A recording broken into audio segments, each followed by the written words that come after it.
Shahnaz kitchen beauty থেকে সবাইকে স্বাগতম। আসসালামু আলাইকুম। আমি শাহনাজ বলছি, শাহনাজ কিচেন বিউটি থেকে।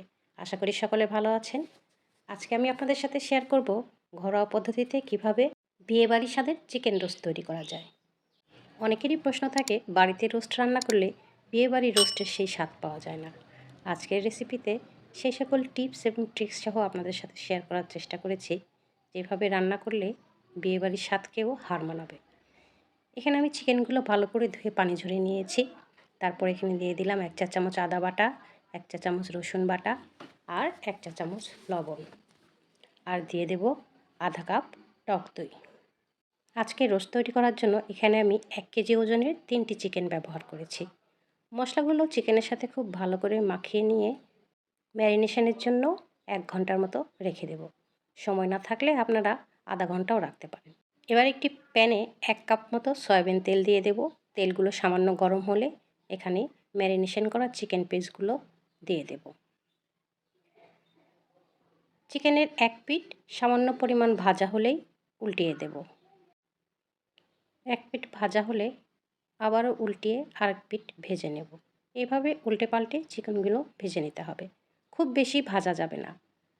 যখন সামান্য পরিমাণ গোল্ডেন ব্রাউন কালার চলে আসবে চিকেনের মধ্যে, তখনই চিকেনগুলো উঠিয়ে নিতে হবে। খুব বেশি ভাজলে চিকেনগুলো উপর থেকে শক্ত হয়ে যাবে, তখন রান্না করলে ভেতরে আর মশলাগুলো ঢুকতে যাবে না। তাই এই বিষয়টি লক্ষ্য রাখতে হবে, চিকেনগুলো যেন ওভার ফ্রাই না হয়ে যায়। দেখুন, চিকেনগুলো মোটামুটি গোল্ডেন কালার হয়ে গেছে। এখন চিকেনগুলো আমি উঠিয়ে নেব। এভাবে আমি বাকি চিকেনগুলো ভেজে নেব।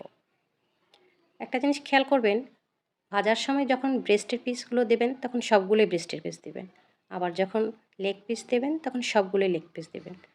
এভাবে দিলে খুব সহজেই উল্টানো যায় এবং ভাজার কাজটা অনেকখানি সহজ হয়ে যায়। এভাবে আমি একে একে 4টি ব্যাচে সবগুলো চিকেন ভেজে নিয়েছি। চিকেনগুলো ভাজা হয়ে গেলে তারপরে রোস্ট রান্নার জন্য সবচেয়ে ইম্পর্ট্যান্ট একটি জিনিস তৈরি করব, পেঁয়াজের বেরেস্তা। চিকেন ভাজা তেলগুলোর মধ্যেই 1 কাপ পরিমাণ পেঁয়াজ দিয়ে বেরেস্তা তৈরি করে নেব। বেরেস্তাগুলো যাতে একেবারে পুড়ে না যায় সেদিকেও কিন্তু খেয়াল রাখতে হবে। সামান্য গোল্ডেন ব্রাউন কালার হলেই চুলা বন্ধ করে দেবেন। বন্ধ করে দিয়ে বেরেস্তাগুলো খুব দ্রুত উঠিয়ে নিতে হবে। এরপর রোস্টের জন্য একটি মশলা তৈরি করে নেব। এর জন্য ব্লেন্ডারের জারে 15 থেকে 20টি কাঠবাদাম, 10-15টি কাঁচামরিচ, 2 টেবিল চামচ কিশমিশ আর আধা কাপ পরিমাণ পেঁয়াজ দিয়ে ব্লেন্ড করে একটি মশলা তৈরি করে নেব। এরপর একটি বড় পাত্রে পেঁয়াজ বেরেস্তা ভাজার তেলগুলো দিয়ে দেব আর দিয়ে দেব সেই ব্লেন্ড করা মশলা। তেলের মধ্যে মশলাগুলো একটু সময় নিয়ে 2 থেকে 3 মিনিটের মতো ভেজে নেব, যাতে করে পেঁয়াজ মরিচের কাঁচা গন্ধগুলো চলে যায়। এরপরে এখানে দিয়ে দেব স্বাদ মতো লবণ। আমরা যেহেতু চিকেন ম্যারিনেশনের সময় লবণ দিয়েছিলাম, তাই এই পর্যায়ে লবণ কম দেওয়ার চেষ্টা করবেন। এরপরে এখানে দিয়ে দেব তেজপাতা, 4-5টি দারুচিনি, 15-20টি গোলমরিচ আর 8-10টি এলাচ। গরম মশলাগুলো তেলের মধ্যে 1 থেকে 2 মিনিটের মতো ভেজে নেব। তারপরে এখানে দিয়ে দেব 2 টেবিল চামচ রসুন বাটা আর 3 টেবিল চামচ আদা বাটা।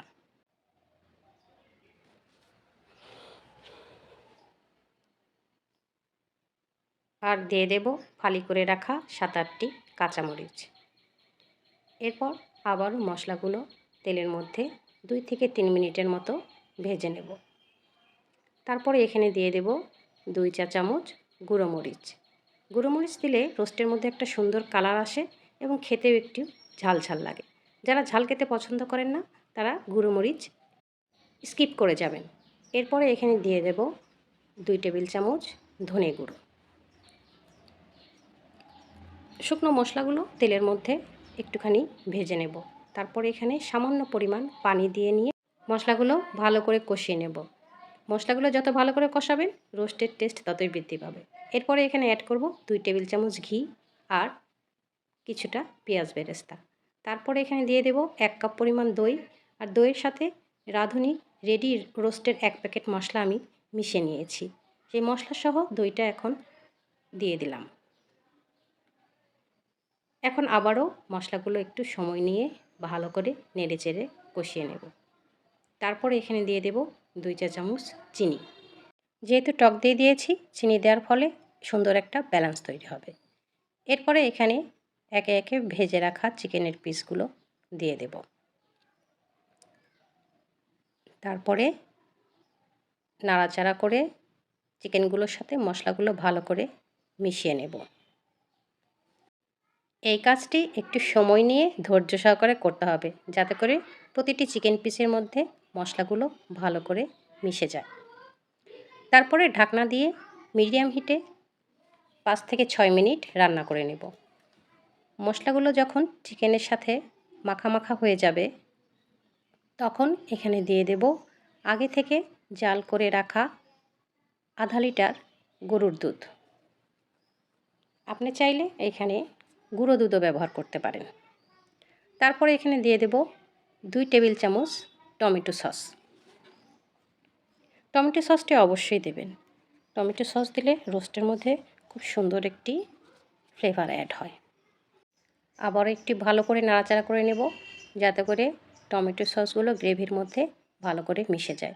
তারপরে এখানে দিয়ে দেব 1 চা চামচ টেস্টিং সল্ট। এটি অপশনাল, আপনার মন চাইলে নাও দিতে পারেন। তারপরে দিয়ে দেব 8-10টি কাঁচামরিচ আর পেঁয়াজ বেরেস্তা দিয়ে ঢাকনা দিয়ে ঢেকে আবারও 7 থেকে 8 মিনিট রান্না করে নেব।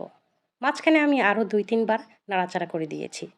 অবশ্যই খেয়াল রাখতে হবে মশলাগুলোর জন্য কোনোভাবেই পাতিলের তলায় লেগে না যায়, তাহলে কিন্তু রোস্টের টেস্ট একদমই নষ্ট হয়ে যাবে। অলমোস্ট আমাদের রোস্ট রান্না শেষের দিকে। এরপরে সবশেষে অ্যাড করব 1 টেবিল চামচ পরিমাণ কিশমিশ, 1 চা চামচ কেওড়া জল আর 1 চা চামচ গোলাপ জল। এই গোলাপ জল আর কেওড়া জল অবশ্যই অ্যাড করার চেষ্টা করবেন, না হলে কিন্তু বিয়েবাড়ির মতো সেই রোস্টের টেস্ট পাওয়া যাবে না। তাই গোলাপ জল আর কেওড়া জল অ্যাড করার চেষ্টা করবেন। আর এই দুটি জিনিস খুবই সহজলভ্য। আপনার বাড়ির কাছে যে কোনো মুদি দোকানেই আপনি এই দুটি জিনিস পেয়ে যাবেন। আবার একটু ভালো করে নাড়াচাড়া করে চুলার আঁচ একদম লো করে রোস্টটা আমি চুলার উপরে 4 থেকে 5 মিনিটের মতো বসিয়ে রাখবো। এতে করে সব মশলার ফ্লেভার চিকেনের মধ্যে ভালোভাবে অ্যাড হয়ে যাবে। তৈরি হয়ে গেল বিয়েবাড়ির স্বাদের চিকেন রোস্ট। এখন থেকে বিয়েবাড়ির স্বাদে চিকেন রোস্ট খাওয়ার জন্য আর কোনো বিয়ের দাওয়াতের অপেক্ষা করতে হবে না। বাড়িতে থাকা মশলা দিয়েই খুব সহজভাবেই বিয়েবাড়ির স্বাদের চিকেন রোস্ট তৈরি করে নিতে পারবেন। যারা কোনোদিনই রোস্ট রান্না করেননি, তারাও আমার এই রেসিপিটি ফলো করে যদি রান্না করেন, তাহলে আশা করি নিরাশ হবেন না। সকলেই আপনার রান্নার প্রশংসা করবে।